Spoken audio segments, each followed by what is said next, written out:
हाय। उम्मीद है इस लॉकडाउन में आप सब लोग घर के अंदर सुखी और स्वस्थ होंगे। उम्मीद करता हूँ सारी फैमिली आपकी काफ़ी अच्छी होगी।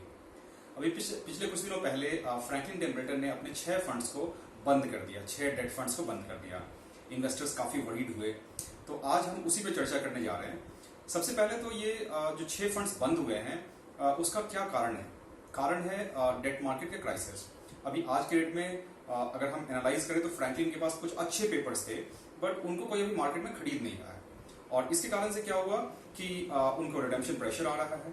उन्होंने जो उनकी लिमिट होती है हर म्यूचुअल फंड्स के पास में 20% तक वो अपने फंड्स का डेट ले सकते हैं बैंकों से, बट जो उनकी लिमिट है वो लिमिट भी उनकी पूरी हो गई है।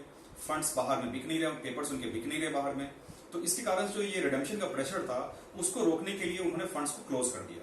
क्लोजर का मतलब है कि अब आप फंड्स में फर्दर ना इन्वेस्ट कर सकते हैं, ना उससे कुछ पैसे विड्रॉ कर सकते हैं। बट एज पर सेबी जो मार्केट का रेगुलेटर है, इस फंड में अगले 7 से 3 साल के अंदर में सारे पेपर्स मैच्योर हो रहे हैं, तो पैसा आएगा ही आएगा, बिकॉज ये कुछ अच्छे फंड्स हैं। तो जैसे जैसे पैसा आएगा वो सारा पैसा म्यूचुअल फंड है, हमारा आपका हम सब का पैसा है। तो जैसे जैसे पैसा उसमें आएगा इन्वेस्टर्स का पैसा उनको मिलता चला जाएगा। सो घबराने की बात जैसे दिख रही है वैसी घबराने की बात नहीं है। अगले 7 से 3 साल के अंदर में आपको पैसे मिल जाएंगे डेफिनेटली। कुछ फ्रैंकलिन के फंड के मिसमैनेजमेंट भी है, उनके मैनेजमेंट टीम की कुछ गलतियां भी हैं। अलग अलग ड्यूरेशन के फंड्स में जिस तरह का पेपर होना चाहिए था शायद उस तरीके का पेपर नहीं है। वो सारी बातें सही है, but at the same time मुझे लगता है कि अगले 7 महीने से 3 साल के अंदर में सारे फंड्स जो इन्वेस्टर्स हैं उनका पैसा ऊपर नीचे करके मिल जाएगा। नाउ अब इससे एक दूसरा क्वेश्चन कई इन्वेस्टर्स ने मुझसे पूछा, क्या इसका असर बाकी सारे म्यूचुअल फंड्स में भी पड़ सकता है? क्या बाकी सारे म्यूचुअल फंड्स का भी ये कहानी हो सकता है? मैं कहूंगा मैं म्यूचुअल फंड्स को बेसिकली 2 कैटेगरी में रखता हूं। एक है ऐसे म्यूचुअल फंड्स जो बिल्कुल प्रॉम्प्टली और सही तरीके से फंड का मैनेजमेंट करते हैं, और एक है जो सिर्फ रिटर्न के पीछे भागते हुए और थोड़ा कम अच्छे तरीके से फंड को मैनेज करते हैं। जो अच्छे म्यूचुअल फंड्स भी आप जानते हैं बेसिकली डेट और इक्विटी 2 तरह का फंड होता है। नाउ डेट फंड्स में कुछ अच्छे फंड हाउसेस हैं जैसे HDFC, ICICI, कोटक। ये क्या कर रहे हैं अपने फंड्स में, जैसे अल्ट्रा शॉर्ट टर्म अगर फंड है उसका ड्यूरेशन 6 महीना होना चाहिए, तो इनके पेपर्स की अगर आप एवरेज मैच्योरिटी देखेंगे तो एवरेज मैच्योरिटी ही 6 महीने की है या उससे कम की है। कुछ जगहों पे तो 2 महीने की मैच्योरिटी, कुछ जगहों पे 3 महीने की मैच्योरिटी है।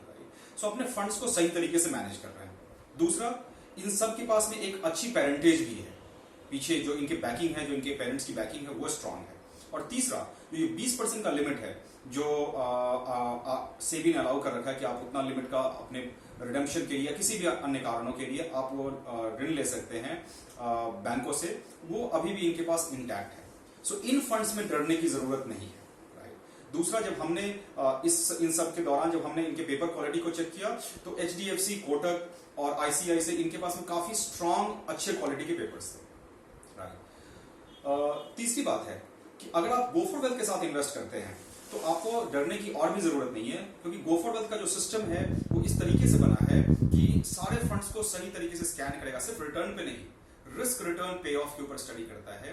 हमारा सिस्टम स्टडी करता है फंड मैनेजर्स के स्टाइल को, बिहेवियर को, और हमारा फंड स्टडी करता है किस तरह का पेपर्स में इन कंपनियों ने इन्वेस्ट कर रखा है। और इसके कारण से जो रिकमेंडेशन फाइनली निकल के आता है वो सही रिकमेंडेशन निकल के आता है, और उसमें चांसेस बेहतर होता है कि आप अच्छा रिटर्न लेके आ सके, आपका पैसा सुरक्षित रहे।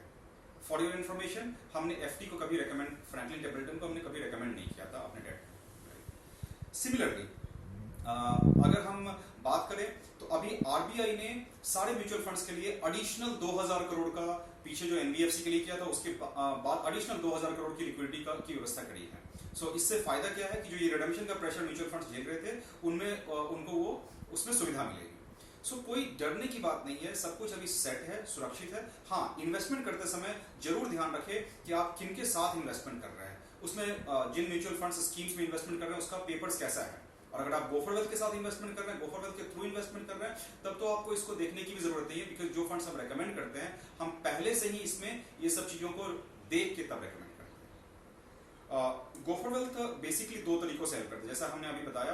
एक तो स्कैन ही हम सही तरीके से करते हैं, हम उसमें रिस्क और रिटर्न का पे ऑफ देखते हैं, हम उसमें मध्यम अवधि, मिड टर्म और लॉन्ग टर्म हम रिटर्न्स देखते हैं, और साथ साथ हम जो मैनेजमेंट टीम है उसके स्ट्रेंथ को भी हम स्टडी करते हैं। इसके साथ साथ हमारा जो सिस्टम है वो फंड्स को रेगुलरली मंथली और क्वार्टरली लेवल पे मॉनिटरिंग कर रहा होता है, और उसमें कुछ भी अगर चेंजेज आता है जो इन्वेस्टर्स के हित में नहीं हो तो हम तुरंत इन्वेस्टर्स को इन्फॉर्म करते हैं ताकि सही डिसीजन लेने में उनकी सहायता हो सके। So with go for wealth you are sure to get right kind of advice. दूसरी बात करें कि अभी हमें अब करना क्या चाहिए इस समय में। क्या हमें अपने सारे पैसे निकाल के कैश पे बैठना चाहिए? क्या हमें अपने सारे पैसे निकाल के बैंक में डाल देना चाहिए? तो मैं आपको बताऊं कि इन्वेस्टमेंट कोई भी सेफ नहीं है पूरी तरीके से। आपका बैंक का एफडी ले लीजिए, बैंक का सेविंग डिपॉजिट ले लीजिए। पिछले कुछ समय में आपने सुना कई सारे बैंक्स फेल हुए। पिछले कुछ समय में आपने सुना कि कैसे इंटरेस्ट रेट एक बारगी 5% से कट के 4% और 3% इंटरेस्ट रेट पे आ गए, राइट। तो पैसा कोई भी सुरक्षित नहीं, कहीं इंटरेस्ट कम हो रहा है, कहीं बैंक बंद हो रहे हैं, कहीं आपका डेट फंड में क्राइसिस आ रही है। रिस्क हर जगह पे है। आपके बिजनेस में रिस्क है, आपके जॉब में रिस्क है, हमारे लाइफ में रिस्क है। रिस्क हर जगह है। हमें क्या देखना है? हमें अपने अपने रिस्क एपेटाइट को समझना है। आप गो फॉर वेल्थ पे जाके अपने रिस्क एपेटाइट को भी चेक कर सकते हैं, और सही फंड को चुन के इन्वेस्ट करना है। गो फॉर वेल्थ पे जाके सही फंड, जो रिकमेंडेड फंड की लिस्ट है, उनको देखे, समझे, अपने रिस्क को समझे और उसमें इन्वेस्ट करें सही होराइजन के हिसाब से। ये समय है, अभी खास करके ये समय है इक्विटी में इन्वेस्ट करने का। बिकॉज इक्विटी मार्केट आज के डेट में सबने सुना होगा, मार्केट का क्राइसिस सुना होगा, कोरोना के चक्कर में मार्केट काफी नीचे गिरा हुआ है। सो ये समय है जहां पे आपको एक फेयर वैल्यू से भी नीचे लेवल पे, जो एक सही लेवल है उससे भी नीचे लेवल पे आपको मार्केट दे रहा है मौका इन्वेस्ट करने का। मार्केट क्या इससे नीचे जा सकता है, क्या इससे ऊपर जा सकता है, ये सब कहने की बातें हैं। बिल्कुल नीचे जा सकता है, बिल्कुल ऊपर जा सकता है, बट एक सिस्टमेटिक, संयमित और एक सही तरीके से इन्वेस्टमेंट करने का ये सही तरीका है।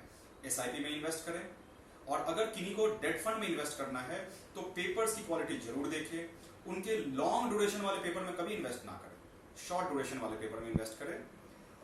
अगर आप खुद से इन्वेस्ट कर रहे हैं, अगर आप गो फॉर वेल्थ के साथ इन्वेस्ट कर रहे हैं, तो गो फॉर वेल्थ के रिकमेंडेड फंड्स में इन्वेस्ट करें, चाहे वो इक्विटी हो चाहे डेट। इंडिया में म्यूचुअल फंड्स पिछले कई दशकों से है, कई सारे उथल पुथल, कई सारी ऊपर नीचे की कहानियां हुई, बट अल्टीमेटली सारे इन्वेस्टर्स का मनी सेफ है। जो लॉन्ग टर्म इन्वेस्टर्स है उनके पैसे में कोई दिक्कत नहीं आती है। सुरक्षित रहें, स्वस्थ रहें, गो फॉर वेल्थ के रिकमेंडेड फंड्स में इन्वेस्ट करें। Thank you.